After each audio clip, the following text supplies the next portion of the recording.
Good morning. Welcome to the Long Live Alternative Parties podcast. Free Press Media Press Inc., an alternative parties books publisher, sponsors this podcast. I'm Andrew Bouchard. Welcome to the Long Live Alternative Parties podcast. Today we have the Libertarian Party Radical Caucus. They're going to talk about the exciting things they do and exciting things they advocate. So welcome to the podcast, Libertarian Party Radical Caucus. Hi, it's great to be here. May I get your name for our audience here? Sure. My name is Tom Pinkhasov. I am the state coordinator here in New York for the Radical Caucus. All right. So kindly give us an introduction to yourself, a brief biographical sketch. Sure. So I am a born and bred New Yorker. I lived in New York City my whole life. And so I kind of live in a unique political environment just because of, the government that exists around here. So I became kind of disenfranchised with the government in the middle of the first Trump presidency in 2016. I, at the same time, met Larry Sharpe, who was the New York Libertarian gubernatorial nominee. I met him at an event. It was at the county fair. Oh, interesting. Yeah. I'm sorry? So what caused you in the first place, and ultimately what caused you to get involved in the Radical Caucus specifically? Yes. So, my point being is I met Larry Sharpe in 2018, which brought me to get involved in the LP. And very quickly, I realized that I wasn't really loving the direction of everything that was happening in the party. And there were certain sections within the Libertarian Party that were advocating slightly more for the things I was interested in. So I got kind of interested in the Radical Caucus, which I didn't actually formally join until very recently, because for a while I wasn't sure that I wanted to join any caucuses, but then I realized the Radical Caucus most closely lined up with my values. And so what it primarily does is it focuses on bold messaging to try to accomplish as much as possible. And we work with people who are not as radical. We work with moderate libertarians in general, and our goal is to cooperate with these people, treat them like intelligent adults, and hopefully kind of show them the way. Sure. So Larry Sharpe was the catalyst to get you involved in the Libertarian Party? Yes. Interesting. So how do you define radical? Radical is an interesting word because we don't really have an explicit definition that I've seen that I really love. It's really a self-identification, and to a certain level, it's almost a satirical label because we really aren't that radical. We're really just pushing for bold and proper messaging, and so what the Radical Caucus came from, at least in its current iteration, is what was called the Portland Massacre, which happened in 2006 at the Libertarian National Convention, where our platform was reduced from something like 61 planks, if I remember correctly, down to 15 planks. Now, I don't remember exactly which planks were cut and which were kept, but that was brought to the attention of a number of people. Among them are Susan Hogarth and Mark Montoni, who are still very involved in the Radical Caucus today, and they are on our board of directors. And so they started what they called the Libertarian Radical Caucus. And essentially, we seek to bring back that messaging. We make a lot of recommendations, especially at national conventions, for platform amendments, additions, and things like that. And it's really all about trying to seek a world that is set free in our lifetimes, no more, no less. It is just a time of advancing liberty and retreating government, and letting the Libertarian Party get to the point that it is capable of winning the hearts and minds of the American people. So do you think that the Libertarian Party has compromised too much? I don't necessarily think it has compromised too much. What I think is that it's not doing enough. Okay. We want to come back to the root of libertarian thought and, talk about our ideas. And I think that a lot of libertarian ideas, especially the bolder ones, to the average person, they're kind of scary. But, if you think about it, abolishing slavery, that was pretty scary to some people in the 1800s. Now, we all know in retrospect that was one of the best things that happened in American history, and slavery was a stain on the history of the world. But to a lot of people, it was a scary thought. And so today, the abolition of a lot of other unjust government policies that we call for, that's scary to some people, and it's going to take time for them to come around to it. But rather than doing what some other people do and treating them as incompetent and frankly stupid, we seek to treat them as intelligent, even if stubborn individuals, and present them with these ideas, and maybe they'll decide for themselves and adopt them soon, and maybe they won't, but maybe their children will.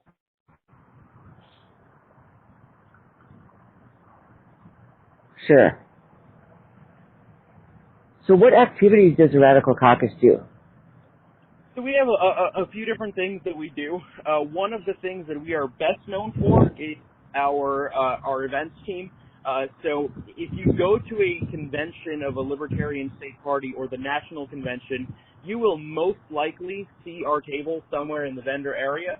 And usually what you'll see at that table is you'll see a member or two of the Radical Caucus there to answer any questions, talk about what we're working towards. They hand out brochures, and one of the things that we are very well known for is we actually make like buttons, like 2-inch buttons that people can wear on their clothes that have very bold messages, and we give them out for free. You can have as many as you want, and the idea is we want people to wear them at Libertarian events and even outside of Libertarian events, but just in their day-to-day lives, because someone might see you, in the store, wearing a button that says "Abolish the DOT," and say, "Hey, what's that from?" And we're hoping to spark those conversations that bring people into the Libertarian movement. On top of that, also work with different Libertarian Party officials in different states and on a national level, as well as on the floor of the National Committee to work to make sure that our platform, goes in the direction that we're looking for. So we make recommendations for platform amendments, changes, things like that. We do have a platform committee that also works real hard on making sure that takes place in a manner that is principled and has the right messaging happening.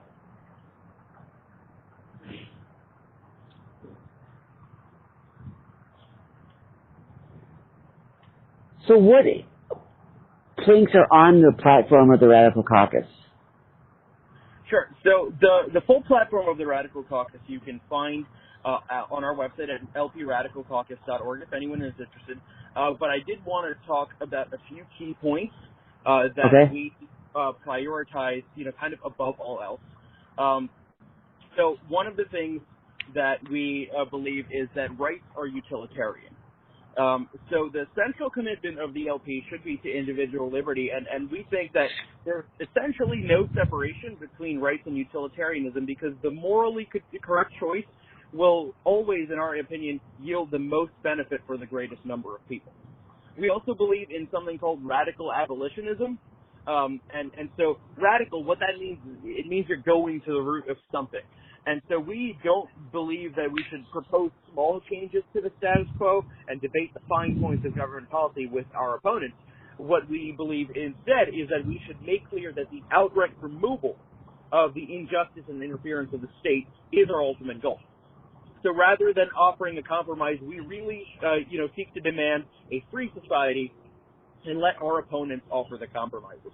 So I like to say that, yes, decriminalizing marijuana is a good first step, but we need to legalize, and frankly, my favorite word is deregulate all recreational drugs.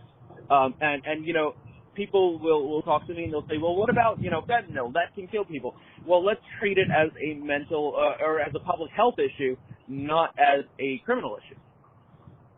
We also believe in a principle called no particular order, which is basically that the removal of one government policy should never be held hostage for the removal of another. So a great example of that is talking about borders and government welfare. So a lot of people say that borders can only be open after we eliminate welfare. But our position is that we should push for both changes at the same time. And should we succeed in achieving open borders and find that welfare burdens are increased because of it, well, that just becomes an additional argument against welfare. And then the last kind of key point that we talk about is what we call principled populism. And so basically, it is the concept that the Libertarian Party should be a mass participation party, operating both in the electoral arena and elsewhere, devoted to consistent libertarian principle and committed to liberty and justice. And so we need to trust in and rely on individuals to welcome in this program of liberty and aim to convince people of the soundness of libertarian principles. Just repeating our principles over and over again is ineffective because it's only a small part of the populace that, are libertarians that already listen to us. We need to be talking to more people and attracting and retaining new libertarians. So how do you plan to talk to more people? What is your strategy for that? So one of the things that we are doing is first of all, I know there's been a lot of conversation on our end about expanding to events that aren't just libertarian, conventions and such, and we are doing a little bit of that. I personally have gone to events and not necessarily tabled for the Radical Caucus, but just carried brochures and talked to people. Because at the same time that we are recruiting people for the caucus, we're recruiting people for the party at the same time. So if I go to an event that, for example, is a Black Lives Matter rally or an anti-gun control rally, here in New York City or wherever, I can talk to people about joining the Libertarian Party. If I go to a Libertarian-centric event, maybe I'll talk more about joining the particular caucus. The other thing is we make and distribute a lot of literature, a lot of brochures, a lot of buttons that we give out at no charge. And we're hoping to spread that to people and give it out to them, and hopefully they read it and they go to our website. The buttons, though, are my favorite part about that. As I mentioned earlier, I give out a lot of buttons to people that have these messages, and then they go and they wear them in public, at the supermarket, wherever, and people ask me questions about it. I know because, it happens to me myself. I currently am wearing a button right now that says just taxation is theft. And I've had people come up to me, online at the bank, for example, and say, hey, I really like that. Where'd you get it? And I tell them about the Libertarian Party, and usually they will go and check it out. So that's the primary thing there. So when you talk to people and they're interested in the Radical Caucus, how do they join the Radical Caucus? Sure. So the easiest way to join the Radical Caucus is to go to our website, which is lpradicalcaucus.org. There is a form you can fill out to join, and it is free to be a member. You are also able to, yes. So to be a basic member, it's free. If you would like to be a voting member that gets to vote on our business at our conventions and such, it is you basically have to donate $100 within a calendar year. So that can be a monthly donation or $100 one time, and it's totally up to you, just a composite of your calendar year donations. So we are also looking for state coordinators in some states. We aren't completely full. We do have a few states that are still open, and we welcome people who don't necessarily have experience doing that. We are willing to train you and provide you with the advice that you might need. And you can also check us out on social media, on Facebook and Twitter at LP Radicals. You can also find the New York chapter that I'm the chair of at LPRCNY. So if somebody is interested in being a state coordinator, kindly tell what their responsibilities would be. Sure. So as a state coordinator, we have a number of different responsibilities. And one of them is liaising with candidates in our state. So if there is a candidate running for an internal office, for example, inside the LP, or if they're running for a public office, for example, for Congress, for state assembly, anything like that, city council, and if they seek to get the endorsement of the Radical Caucus, the first step is reaching out to the state coordinator. And, I would be the one, for example, in New York, to conduct an interview with this person and see if they fit our values, see if their messaging is aligned with what we're looking for. The other thing that we do is for example, we had our LPNY state convention in Albany, which is our state capital, this week.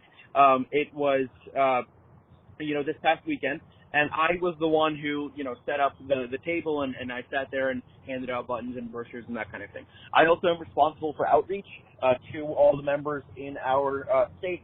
So one of the things that I did recently is I sent out a mailer in the physical mail, introducing myself to all the members if they don't already know me, and inviting them to reach out to me and speak with me, that kind of thing, and just generally running our operations within the state, strategizing, our social media and anything else we need to do.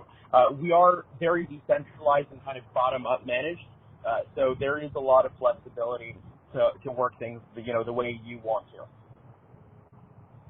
So if somebody's a candidate in the Libertarian Party, you mentioned endorsements, how would they get the endorsements of the Radical Caucus? Would they contact you and ask for the endorsement, or do you yourselves are the ones that solicit the endorsement, or both?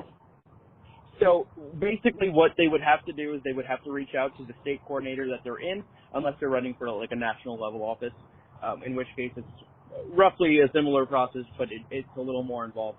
But basically you can go on our website, lpradicalcaucus.org, and there is a page on there where you can find the contact information for your state coordinator. So if you go on there, you'll find my name, my phone number, and my email address. And you would reach out to the state coordinator in your state if there is one. If there isn't one, you would reach out to the general contact, information section there. And then that person, the state coordinator, would follow up and, talk to you and set up a phone interview. So, for example, we have someone who's planning on running for an internal office, and I actually am going to be interviewing him in about 3 hours to see if I am going to recommend him for the endorsement. And then that goes on to the endorsement committee of the caucus who makes that final decision there. So if you care to share, somebody wants your endorsement, what are you looking for in the candidates that you endorse? What types of traits or attributes or beliefs are you looking for? So primarily, I look at their messaging. First thing I look at is I make sure that they're not, like a neo-Nazi or something like that. I make sure that they're of sound character. But beyond that, it's really all about their messaging. So we have a candidate who's running here in New York named Jonathan Howe, and so he's running for the seat currently represented by Alexandria Ocasio-Cortez. Now, I wasn't the one who started the process of seeking an endorsement with him, and quite frankly, I don't 100% recall whether he actually got it yet or not. But he is someone that I personally consider to have some pretty radical messaging, because he, is a no compromise kind of guy who says, well, we need to do this, this, and this, and we will not settle for less. So that's the main thing we're looking for. We're looking for, is this person going to use bold and principled messaging, or are they just going to be another milquetoast candidate who gets 0.5% and calls it a day? Unfortunately, I believe that within the LP we have a lot of people who are becoming happy with even 1 or 2%, and they're just totally content with that. I think we need to aspire for bigger. We need to aspire for wins, frankly, but if not wins, for higher percentages. Sure. So for our audience out there, would you say the best way for them to support the Libertarian Party Radical Caucus New York, or the Libertarian Party Radical Caucus as a whole, to join it? Would that be the best way to support it? Sure. So there are kind of three things that you can do to support us. You can join us on our website and follow us on our social media. You can make a donation for your membership, or just in general. Every dollar counts. We make and distribute a lot of free things, and that all comes from donations. So that is also very appreciated. And third is just talk to people with bold and principled messaging, whether that be by wearing our button and starting a conversation, like I said, at the supermarket checkout line, or just in general, talking to your family and friends. That is the most important thing. Our goal, like I said, is to establish a free world for ourselves, to see our world set free. It's not, any kind of other electoral purpose. We are we're regulated by the IRS as a political organization. We are not a PAC. The FEC doesn't consider us a PAC because we're not one. We serve the interests of the Libertarian Party as it stands and of its radical wing. Sounds good. Thank you kindly for coming on the podcast today and sharing the exciting things that the Libertarian Party Radical Caucus of New York and the Libertarian Party Radical Caucus is doing. Of course, happy to be here. All right. All the best to you and the Libertarian Party Radical Caucus and the Libertarian Party itself. Thank you so much. Take care. Bye now.